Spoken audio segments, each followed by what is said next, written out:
खंड 2 पटना प्राचीन पाटलिपुत्र। गंगा के किनारे जन्म लेने वाले साम्राज्यों की राजधानी। भाग 1 नदियों का संगम और भूमि का चुनाव। हिंदुस्तान की गंगा के आंचल में जहां सोन और गंडक आकर मिलते हैं, वहां जमीन का एक टुकड़ा कुदरत के विशेष चुनाव से अस्तित्व में आया। यह क्षेत्र उपजाऊ था। नहरों के रूप में गंगा के बहाव ने इसे बंजर नहीं बल्कि एक कृषि स्वर्ग बना दिया। यही वह स्थान था जहां इंसान ने पहली बार महसूस किया कि यह जगह केवल निवास नहीं, एक राज्य, एक राजधानी बनने की क्षमता रखती है। इसी जमीन पर बाद में पाटलिपुत्र ने जन्म लिया, जिसे दुनिया आज पटना के नाम से जानती है। यह 5वीं सदी ईसा पूर्व का जमाना था, जब आर्य सभ्यता गंगा के किनारों पर मजबूत हो रही थी। यहां छोटे छोटे गांव और व्यापारिक बस्तियां अस्तित्व में आईं। पहले लोग नावों के जरिए नदी पार से अनाज, कपड़ा, नमक और तांबे की चीजें लाते थे। धीरे धीरे एक कस्बा बन गया। फिर वह कस्बा बढ़ते बढ़ते इतिहास के सबसे बड़े शहरों में से एक बन गया। भाग 2 मगध साम्राज्य और अजातशत्रु का सपना। 6ठी सदी ईसा पूर्व में मगध साम्राज्य शक्ति के शिखर पर था। इसका राजा अजातशत्रु एक प्रतिभाशाली मगर निर्दयी शासक था। उसने महसूस किया कि पुरानी राजधानी राजगृह पहाड़ों से घिरी होने के कारण न व्यापार के लिए उपयुक्त है और न ही सुरक्षा के लिए। लिहाजा उसने गंगा के किनारे एक नया शहर बनाने का हुक्म दिया। कहा जाता है कि उसने एक रात सपना देखा, गंगा के बीच एक चमकता हुआ कैला, जिसके चारों ओर नदी का पानी सोने की तरह बह रहा हो। इसी सपने की ताबीर में पाटलिपुत्र की नींव रखी गई। यह शहर एक विशाल दीवार फसील के अंदर था। दरवाजे मजबूत लकड़ी और कांसे से बने, हर दरवाजे पर पहरेदार, और महल के आसपास नहरें जिनसे शहर में पानी और भोजन बहता रहता था। पाटलिपुत्र अब महज एक शहर नहीं, एक राजनीतिक शक्ति बन चुका था।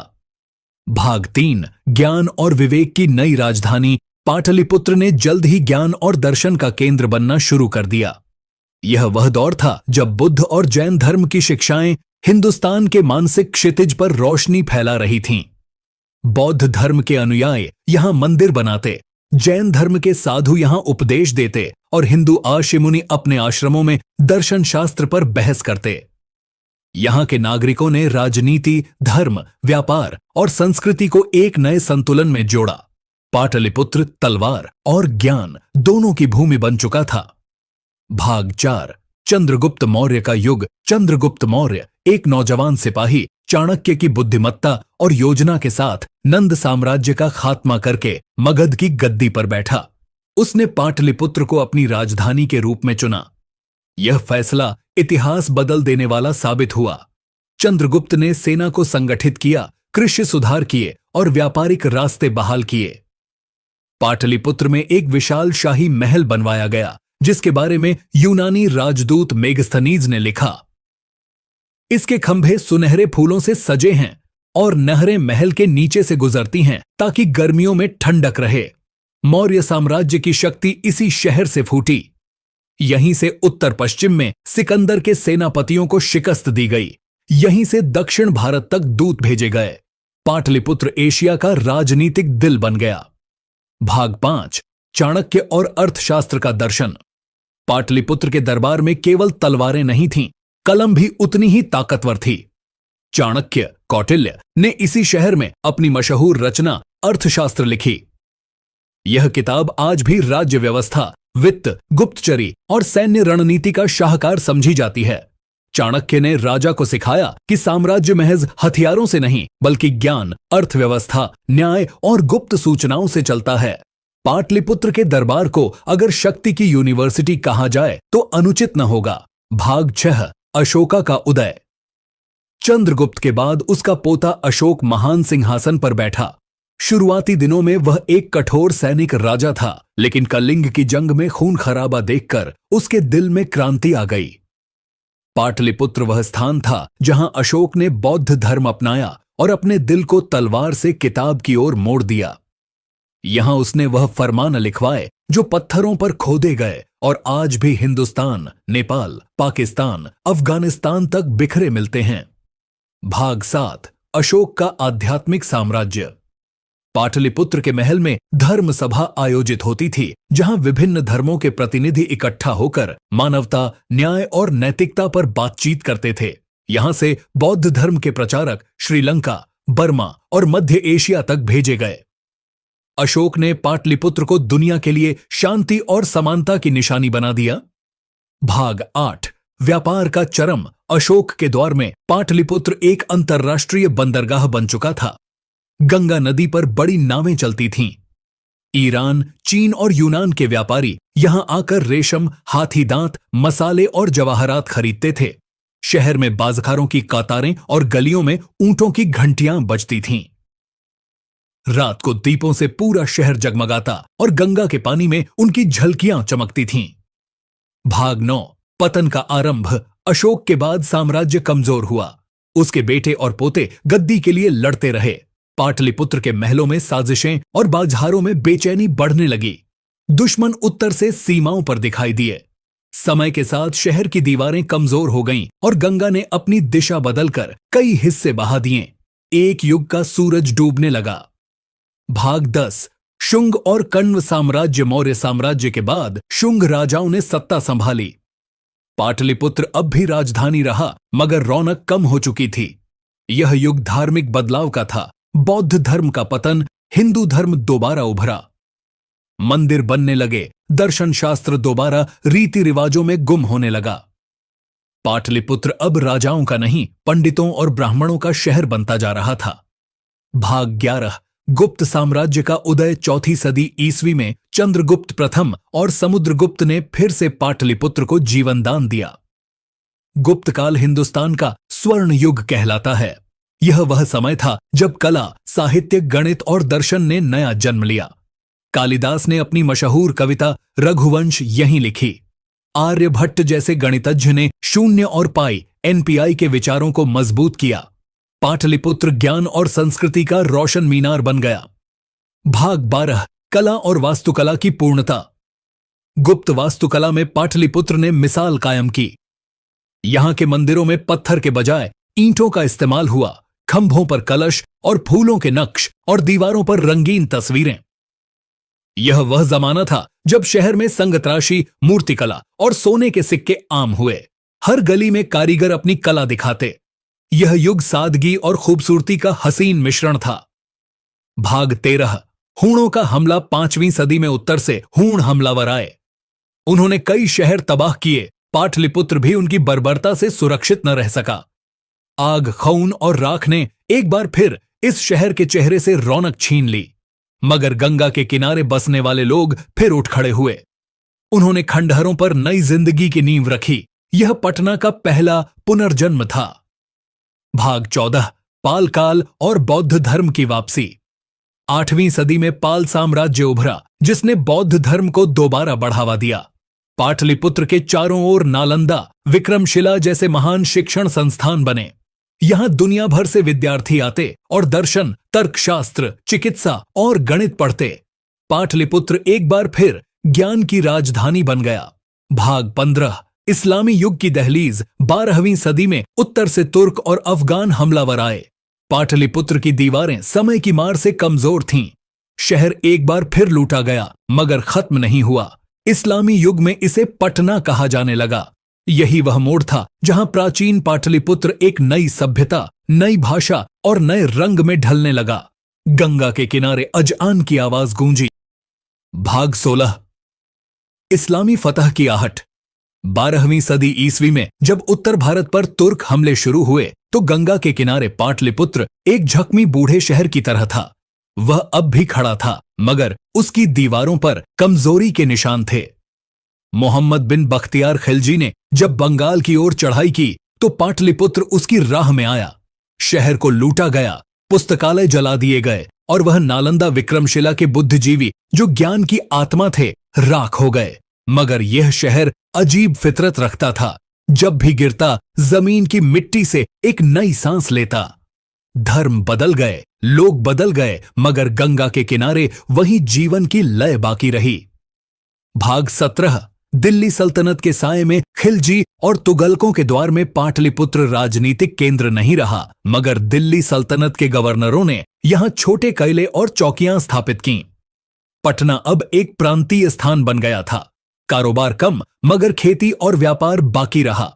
गंगा के रास्ते से अनाज, कपड़ा, नील और लकड़ी का सौदा दिल्ली तक पहुंचाया जाता। यह वह समय था जब पटना ने अपनी राजनीतिक हैसियत खो दी, मगर आर्थिक अस्तित्व बनाए रखा। भाग 18 शेरशाह सूरी का नया जन्म। 16वीं सदी में शेरशाह सूरी के आगमन के साथ पाटलिपुत्र ने एक बार फिर सिर उठाया। शेरशाह एक व्यवहारवादी बादशाह था। उसने पुरानी राजधानी के करीब एक नया किला और शहर बनवाया, जिसे उसने पटना कहा। यही वह दौर है जब प्राचीन पाटलिपुत्र पूरी तरह पटना के नाम से जाना जाने लगा। शेर शाह ने यहां से अपने साम्राज्य के प्रशासनिक ढांचे को मजबूत किया। उसने ग्रांड ट्रंक रोड बनवाई, एक राजमार्ग जो कलकत्ता से काबुल तक फैला। पटना इस राजमार्ग का अहम केंद्र बन गया। यही वह स्थान था जहां काफिले रुकते, व्यापारी ठहरते और सेनाएं गुजरती थीं। पटना फिर से जिंदगी से भर गया। भाग 19 मुगल युग का उदय। अकबर के जमाने में पटना एक केंद्रीय व्यापारिक बंदरगाह बन गया। पटना का नील, कपास, रेशम और चीनी मिट्टी के बर्तन पूरे एशिया में मशहूर थे। अकबर के गवर्नर यहां से पश्चिम बंगाल, बिहार और उड़ीसा के व्यापार की निगरानी करते। पटना की गलियों में फारसी जबान की गूंज सुनाई देती और मस्जिदों के मीनार गंगा के पानी पर अक्स बनाते। यहां शिक्षण संस्थान, खानकाहें और फारसी कवियों की महफिलें आबाद थीं। भाग 20 जहांगीर और शाहजहां के जमाने का चरम। शाहजहां के दौर में पटना के बाजार दुनिया के सबसे धनी केंद्रों में गिने जाते थे। ईरान, अरब, पुर्तगाल, चीन और अंग्रेज व्यापारी यहां आते। पटना का नील यूरोप में मशहूर हो चुका था। पुर्तगाली व्यापारी गंगा के किनारे अपने गोदाम बनाते और जहाजों से माल भरकर रवाना करते। यह शहर धर्म, व्यापार और ललित कलाओं का मिश्रण बन चुका था। भाग 21 साहित्य और आध्यात्मिकता का माहौल। पटना में फारसी, उर्दू, संस्कृत और अरबी विज्ञानों की शिक्षा दी जाती थी। खानाकड़ाहों में सूफी संतों का उपदेश और मंदिरों में पंडितों की पूजा एक साथ जारी रहती थी। यह वह युग था जब धार्मिक सहिष्णुता पटना के मिजाज में घुल चुकी थी। गंगा के किनारे शाम को मुसलमान सूफी अजकार करते और थोड़ी दूरी पर हिंदू साधु गीत गाते। यह शहर एक आध्यात्मिक संगम बन गया था। भाग 22 औरंगजेब और बदलाव की हवा। औरंगजेब के युग में राजनीतिक सख्ती बढ़ी और धार्मिक माहौल तंग होने लगा। पटना के बाजकारों में अब सरकारी टैक्स बढ़ने लगे। व्यापार प्रभावित हुआ और कई व्यापारी कलकत्ता और मुर्शिदाबाद चले गए। फिर भी पटना ने खुद को कायम रखा क्योंकि उसकी जड़ें सदियों गहरी थीं। भाग 23 बंगाल के नवाबों का दौर। 18वीं सदी में जब मुगल साम्राज्य बिखरने लगा तो पटना बंगाल के नवाबों के अधीन आया। यहां के नील के कारखाने और कपड़े दुनिया भर में भेजे जाते थे। नवाब अली वर्दी खान ने पटना को फिर से बसाया, महल बनवाए, बाग लगाए और स्थानीय विद्वानों को संरक्षण दिया। पटना इस समय ज्ञान और व्यापार दोनों में जीवित था। भाग 24 प्लासी की जंग और अंग्रेजों का कदम। 1757 ईस्वी की प्लासी की जंग ने हिंदुस्तान की तकदीर बदल दी। नवाब सिराजुद्दौला की हार के बाद अंग्रेजों ने बंगाल पर कब्जा किया और जल्द ही पटना भी उनकी नजरों में आ गया। यहां ईस्ट इंडिया कंपनी ने अपना व्यापारिक दफ्तर स्थापित किया। पटना अब ब्रिटिश इंडिगो ट्रेड का केंद्र बन गया। शहर में अंग्रेजी कोठियां, गोदाम और नावों के बेड़े दिखाई देने लगे। भाग 25 अंग्रेजी राज की पकड़। 19वीं सदी के आरंभ में पटना पूरी तरह से ब्रिटिश प्रशासन के तहत आ गया। शहर की दीवारें टूट गईं, लेकिन नई सड़कें, रेलवे लाइनें और स्कूल बनने लगे। यह युग विरोधाभास का था। एक तरफ ज्ञान और विज्ञान की रोशनी, दूसरी तरफ गुलामी की अंधेरी। पटना के लोगों ने पहली बार महसूस किया कि आजादी खो जाना कितना महंगा सौदा है। भाग 26 1857 की आजादी की जंग। पटना ने 1857 ईस्वी की आजादी की जंग में अहम किरदार अदा किया। यहां के नागरिकों ने अंग्रेज अफसरों के खिलाफ विद्रोह किया। जवानों ने गंगा के किनारे अंग्रेजी सैनिकों पर हमला किया। हालांकि विद्रोह नाकाम हुआ, लेकिन आजादी की चिंगारी उसी मिट्टी से उठी थी।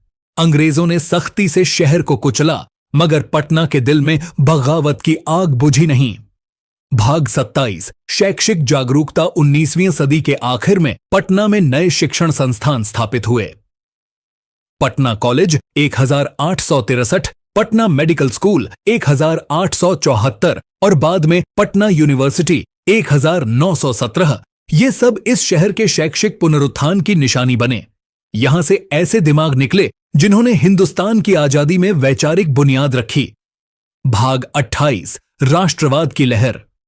20वीं सदी के आरंभ में पटना राजनीति का केंद्र बन गया। यहां सभाएं, जुलूस और आजादी के नारों से गूंजने लगे। डॉक्टर राजेंद्र प्रसाद, जो बाद में हिंदुस्तान के पहले राष्ट्रपति बने, इसी शहर से ताल्लुक रखते थे। पटना के नौजवानों ने कैद और सज्जा बर्दाश्त किए, मगर गुलामी कबूल न की। भाग 29 बंटवारा और नई पहचान। 1947 ईस्वी की आजादी के बाद पटना बिहार राज्य की राजधानी बना। यहां पुनर्निर्माण का काम शुरू हुआ। गलियां दोबारा बसने लगीं और शिक्षण संस्थान रोशनी फैलाने लगे। पटना अब धर्म या साम्राज्य का नहीं, बल्कि लोकतंत्र का शहर बन चुका था। भाग 30 गंगा के साथ जीने वाला शहर। आज भी जब गंगा के पानी पर सूरज उगता है तो उसमें हजारों सालों का अक्स झिलमिलाता है। पाटलिपुत्र से पटना तक इस शहर ने साम्राज्य बनते और बिखरते देखे, मगर खुद खत्म नहीं हुआ। यह मिट्टी अब भी इतिहास की गवाही देती है। पटना सिर्फ एक शहर नहीं, बल्कि हिंदुस्तान की सांस्कृतिक याददाश्त है। भाग 31 मुगल पतन और राजनीतिक शून्य। 18वीं सदी के मध्य में जब मुगल साम्राज्य का दिया बुझने लगा तो उत्तर भारत में राजनीतिक शून्य पैदा हुआ। दिल्ली का ताज महज प्रतीकात्मक रह गया और सूबों में स्वतंत्र नवाब उभरने लगे। पटना इस पतन के बावजूद ज्ञान और व्यापार की बुनियाद पर कायम रहा। यहां के बुजुर्ग कवि और सुलेखक अब भी फारसी में कसीदे लिखते और विद्वान नई व्याख्या और न्याय शास्त्र पर बहस चलाते। लेकिन साम्राज्य की कमजोरी ने शांति छीन ली। रास्तों पर लुटेरों का राज, बाजारों में डर और गंगा के किनारे जलते दीपों में उदासी झलकती।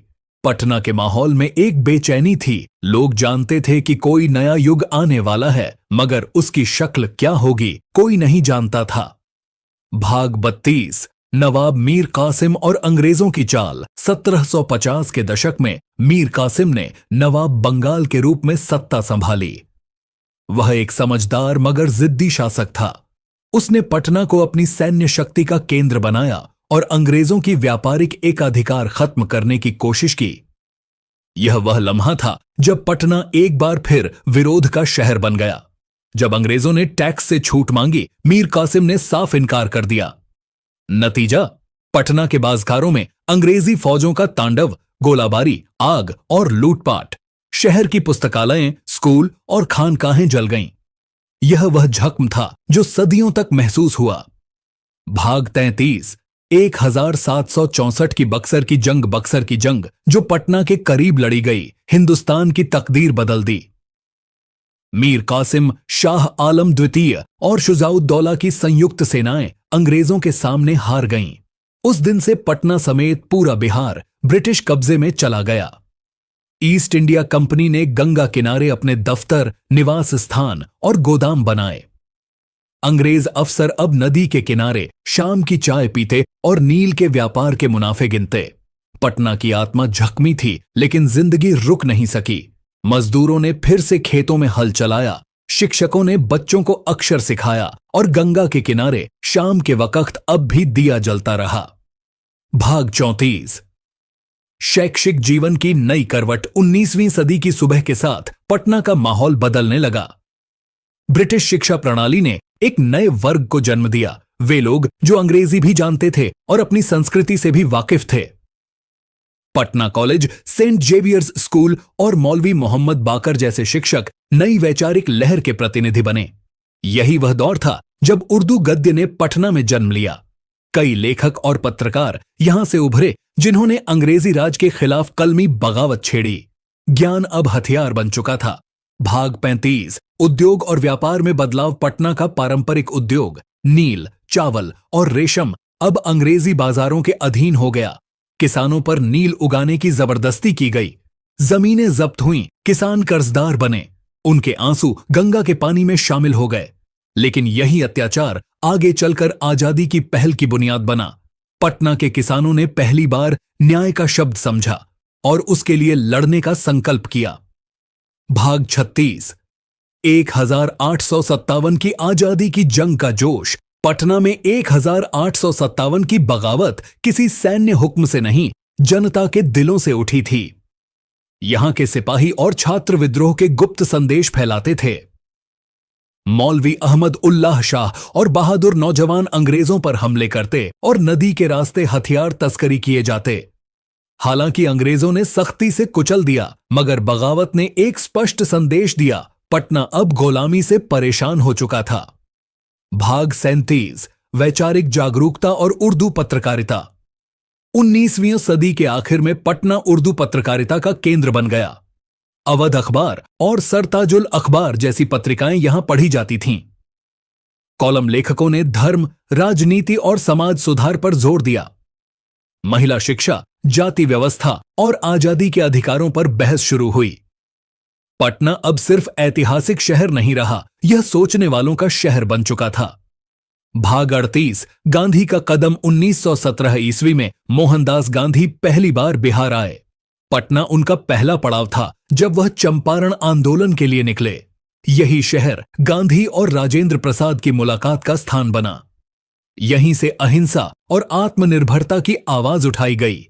पटना की गलियां जो कभी अंग्रेजी गाड़ियों की आहट सुनती थीं, अब आजादी के नारों से गूंजने लगीं। भाग 39। राजेंद्र प्रसाद का युग। डॉक्टर राजेंद्र प्रसाद पटना के महान सपूत थे। उनके नेतृत्व में शहर ने शिक्षा, राजनीति और सामाजिक सेवा में उत्कृष्ट भूमिका निभाई। आजादी के बाद जब वह हिंदुस्तान के पहले राष्ट्रपति बने तो पूरा पटना गर्व से झूम उठा। गंगा के किनारे जुलूस निकले। लोगों ने अपने दरवाजों पर दीपक जलाए, क्योंकि यह सिर्फ एक व्यक्ति का नहीं, पूरे शहर का सम्मान था। भाग 40। आजादी के बाद का निर्माण। 1947 के बाद पटना की शक्ल बदलने लगी। पुराने महलों के बीच नई इमारतें, स्कूल, अस्पताल और सड़कें बनने लगीं। पटना यूनिवर्सिटी बिहार का शैक्षिक केंद्र बनी। यहां से हजारों छात्र सरकारी और शैक्षिक क्षेत्रों में निकले। मगर साथ ही गंगा के किनारे गरीब बस्तियों का माहौल भी था, जहां लोग ख्वाब देखते थे कि एक दिन उनके बच्चे भी इन्हीं संस्थानों में पढ़ेंगे। भाग 41। औद्योगिक क्रांति की दस्तक। 60 और 70 के दशक में पटना में औद्योगिक गतिविधियां बढ़ने लगीं। फूड प्रोसेसिंग, टेक्सटाइल और कृषि उत्पादों का कारोबार फैलने लगा। पटना ने गांवों के नौजवानों को रोजगार दिया, मगर इस तरक्की में गरीबी और वर्ग भेद अब भी साफ था। यही विरोधाभास पटना को एक नए हिंदुस्तान की निशानी बनाता है, जहां ख्वाब भी हैं और संघर्ष भी। भाग 42। शैक्षिक पहचान और साहित्यिक जीवन। पटना का शैक्षिक मिजाज अब भी जिंदा है। यहां के स्कूलों, Patna college, Patna women's university और नालंदा यूनिवर्सिटी के आधुनिक पुनरुत्थान ने शहर को एक वैचारिक केंद्र बना दिया है। साहित्यिक महफिलें, उर्दू व हिंदी सेमिनार और ऐतिहासिक चर्चाएं, ये सब शहर के मिजाज का हिस्सा हैं। पटना ने शब्द और विचार को हमेशा पवित्र माना है। भाग 43। राजनीति और जन चेतना। बिहार की राजनीति में पटना हमेशा शक्ति का केंद्र रहा है। यहां के मैदानों में जयप्रकाश नारायण की गूंज, लालू प्रसाद की आवाज और जन विरोध का गहरा इतिहास है। पटना के लोग राजनीति को महज सत्ता नहीं समझते, यह उनकी जिंदगी का इजार है। यहां के नागरिक हजारों साल की गुलामी के बाद अब अपनी राय का वजन जानते हैं। भाग 44। आधुनिक पटना की धड़कन। आज का पटना एक बदलता हुआ शहर है। मेट्रो, नया फ्लाईओवर, शिक्षण संस्थान और व्यावसायिक केंद्र, सब कुछ एक नई रफ्तार में है। मगर गंगा के किनारे शाम के वक्त अब भी वही नजारा होता है। सूरज डूबता है, नावों की घंटियां बजती हैं और पुरानी दीवारों की खामोश ईंटें अब भी इतिहास सुनाती हैं। यह शहर जाहिरा तौर पर आधुनिक है, मगर आत्मा में प्राचीन। यही पटना की पहचान है, समय के खिलाफ विरोध करती हुई जिंदगी। भाग 45। समापन। वह शहर जो खत्म नहीं होता, अगर इतिहास इंसानों के कर्मों का आईना है तो पटना उस आईने की सबसे पुरानी चमक है। यह वह शहर है जिसने साम्राज्यों को जन्म दिया और उनके मकबरे भी अपनी जमीन में समा लिए। यहां हर ईंट के नीचे एक युग दफन है, मगर मिट्टी के अंदर से अब भी जिंदगी उगती है। गंगा के किनारे खड़े होकर जब हवा चलती है तो ऐसा लगता है जैसे अशोक, चंद्रगुप्त, शेरशाह और राजेंद्र प्रसाद सबके कदमों की आहट अब भी इस जमीन में सुनाई देती है। पटना खत्म नहीं हुआ, क्योंकि वह सिर्फ शहर नहीं, एक इतिहास, एक आत्मा, एक दास्तान है।